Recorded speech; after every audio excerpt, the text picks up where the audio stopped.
be with all of you. My pranam to all these learned great leaders in the field Your of voice is yoga. not very clear. Could you speak little loud or? Yeah, Yes, I yes, can. now it's better.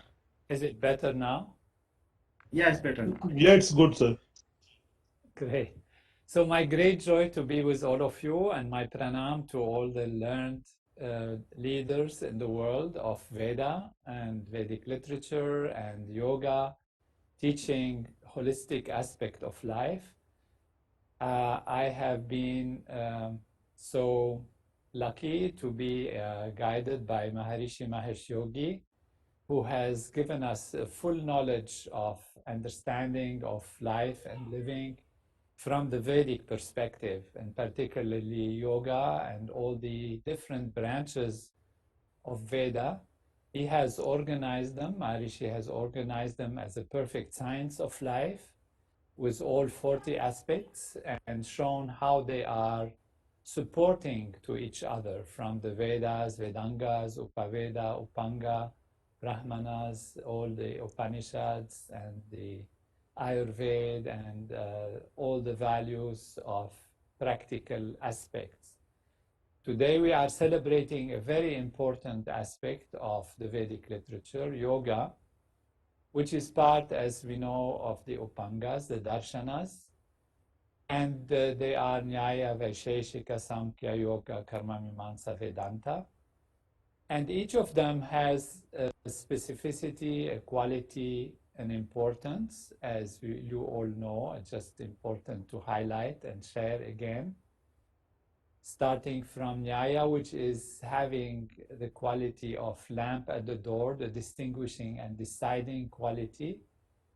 Vaisheshik, that is specifying the different values, Samkhya, that enumerates.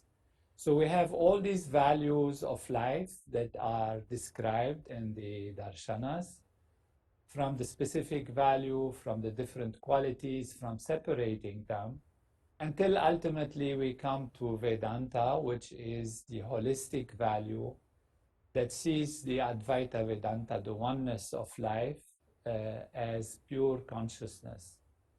And playing a key role in all these values is yoga as a unifying value, followed by Karma Mimamsa that analyzes, and again, Vedanta that puts everything together as one holistic, unbounded ocean of consciousness, of pure being. Yoga is unifying. It unifies the different values of life. And today in our world, we see all these aspects of divisions in so many levels. So yoga, as our great learned teachers from India, all of you have so expressed, is the unifying value on all aspects of life. Physical and non-physical, material and non-material, mental, holistic, intellectual, spiritual, divine, and earthly values are put together as a holistic, full reality of pure existence, pure being. And that is the nature of life. Life is Satchit Ananda. Today we are living in a world that sees the material as the highest reality in so many levels, yet all the reality comes from one field of pure consciousness, pure being. The source of everything is pure existence, pure being, and that is what appears as matter, what appears as the different values of life. That reality is consciousness. Chidoham, aham brahmasmi, sarvam kalvidam brahm, vedoham. Everything is knowledge, totality, and wholeness. And this is what yoga puts together. I was very fortunate to work with Maharishi Mahesh Yogi to show that actually yoga as a science, even is structured, is in the same way as our own human physiology works. The unifying aspect in our human nervous system happens in the brain, in the cortex of the brain, where all the different aspects of experience are put together. The cortex of the brain, which is on top of our nervous system, is what allows us to be conscious, what gives us the experience of the outer values, of the differences, but also puts them together. This cortex of the brain is divided into 4 lobes, very clearly defined 4 lobes of the brain, working with different general functions, each lobe having its own anatomy, its own structure, so it's very well differentiated, even from its structure, but also and importantly from its function. And each of this lobe has very specific parts in it that are what we call gyri and sulci, but there are different parts that are like processors that process different information. And they are divided into also very specific pieces. What is very wonderful and absolutely unexpected, but came out to be through research, is that these 4 lobes correspond to the 4 aspects of yoga, to the 4 chapters, the 4 padas of the Yoga Sutras of Patanjali. The Yoga Sutras of Patanjali are divided into, as we know, Samadhipad, Sadhanapad, Vidhutipad, and Kaivalyapad. And each of them has a function and has a number of sutras. Our brain, our nervous system, as we said, is divided into these 4 lobes, and each of the lobes function correspond to the 4 chapters of the Yoga Sutras. And each of the divisions within the lobes, the physical, particular, functional also divisions in the lobes, they correspond to the sutras of Patanjali. So the Yoga Sutras as available in the Patanjali Yoga Sutras correspond to our nervous system and highlight all the different values of functioning of the nervous system. They put together all our activities physiologically, mentally, intellectually, and spiritually, even as they appear on the physical level. So the holistic value of yoga that unifies all the differences is when the whole nervous system works together in a holistic way. And out of all the richness and programs that are in yoga as defined in the 2nd chapter in the Sadhanapad in verse 29 of the Ashtanga Yoga, that defines, as we know, Yam, Niyam, Asanas, Pranayam, Pratyahar, Dharana, Dhyan, Samadhi. All these values are integrated in the functioning of the body and the mind and how they come together to create the wholeness of life. So when we say Aham Brahmasmi or Vedoham, that is a real reality even on the physical level. And that is why our machinery, which is our nervous system, our physiology, is able to experience samadhi, is able to experience higher state of consciousness, it is able to transcend, and is able to gain maximum achievement through moksha, as described beautifully in the Kaivalya aspect of the yoga part, which is the ultimate liberation, where the self knows I am totality, I am wholeness, I am Brahman. I am really that infinite, unbounded, pure consciousness, and ultimately rises in consciousness to experience higher and higher state of consciousness until one knows Aham Brahmasmi, the unity state of consciousness, which is also Sarvam Kalvidam Brahm. Everything is that wholeness. Everything is that totality. This knowledge is very, very much needed in the world today. It is the knowledge that brings the light to remove the darkness of ignorance.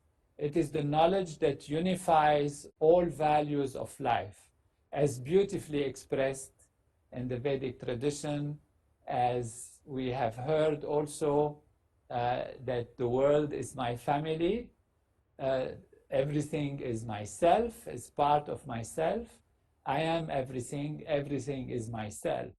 And this has been demonstrated in the practice of transcendental meditation, which is brought from the Vedic tradition by Maharishi, as he has taught it in the West and all over the world, and of course in India primarily also, where the highest value of the Ashtanga Yoga, Samadhi, is actually used as the guiding light to enliven all the other limbs. So of course there is a possibility to grow in yoga starting from yam, niyam, asanas, pranayam, gradually growing into higher and higher values and reaching ultimately samadhi. What Maharishi has taught is that if we go to samadhi directly as a limb of yoga, all the other aspects are naturally enhanced, are naturally enlivened. And that is what we have experienced scientifically through the practice of transcendental meditation. With transcending, going beyond the surface value, we close the eyes and go towards the self through this very simple practice that Maharishi has taught from the Vedic tradition, and that is the Supreme Yoga. We transcend, we go beyond the change to the field of non-change, to the samadhi, to the settlement of the self, where all the surface values are settled. Yoga Chitta Nirodhat, which means the yoga is the settling of the activity of the mind, and that is what happens in transcendental meditation.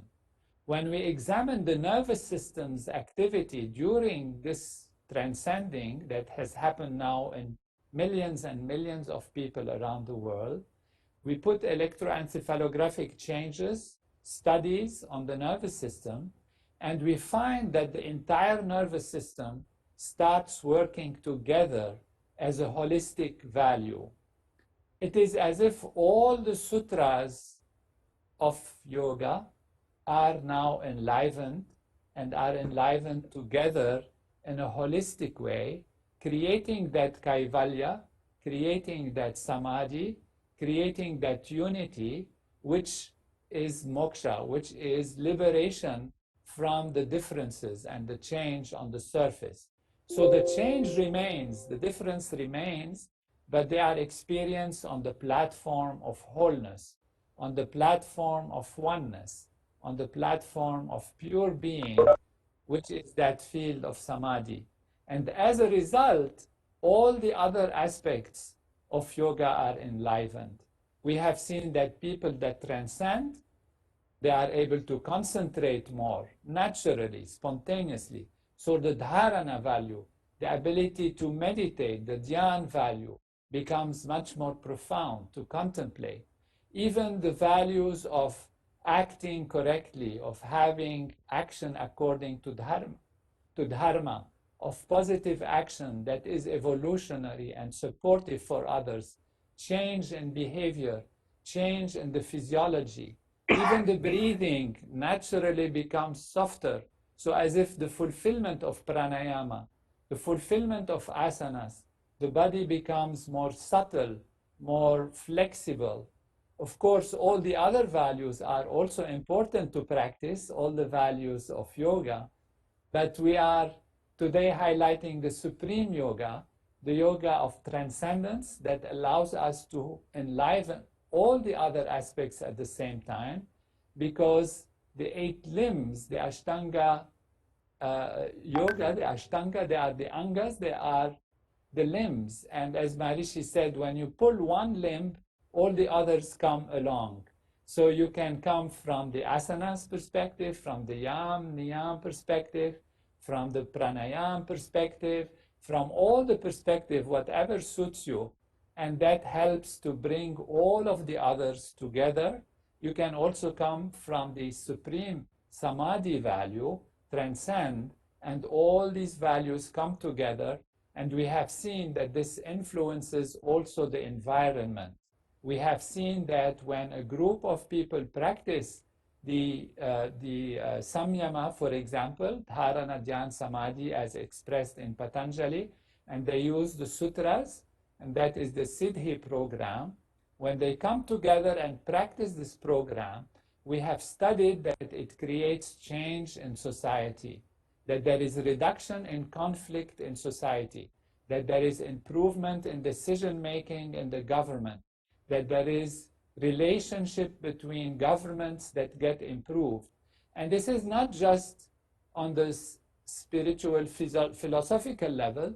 Of course, it is on the spiritual level, it is on the philosophical level, it is on the most profound level of being, but we see the effects on the outer physical level, on the level between the relationship between nations, and the decrease in crime in society. So we have this powerful knowledge that is the knowledge that will bring unity to the world, that will bring the true Vasudeva Kutumbakam to the world and make everybody live their tradition, their culture from the surface value, but be established on this unified value of pure consciousness, pure being. And it is our joy to participate in this. Yoga Day is a great day for humanity. We are feeling very grateful for the government and the leaders of India, for Shri Modi ji and Shri Pokhriyal ji in education, and all of you leaders of Banaras Hindu University and leaders of knowledge and Veda in the world. We pay you our homage and pranam and thank the Veda Bhumi Bharat, Deva Bhumi Bharat, that brought you to us and brought this knowledge to the world, and feel great gratitude to all this tradition of Vedic master. All glory to the Vedic master, all glory to Maharishi, Gurudev, and all the Vedic tradition. Namaskar, Jai Gurudev.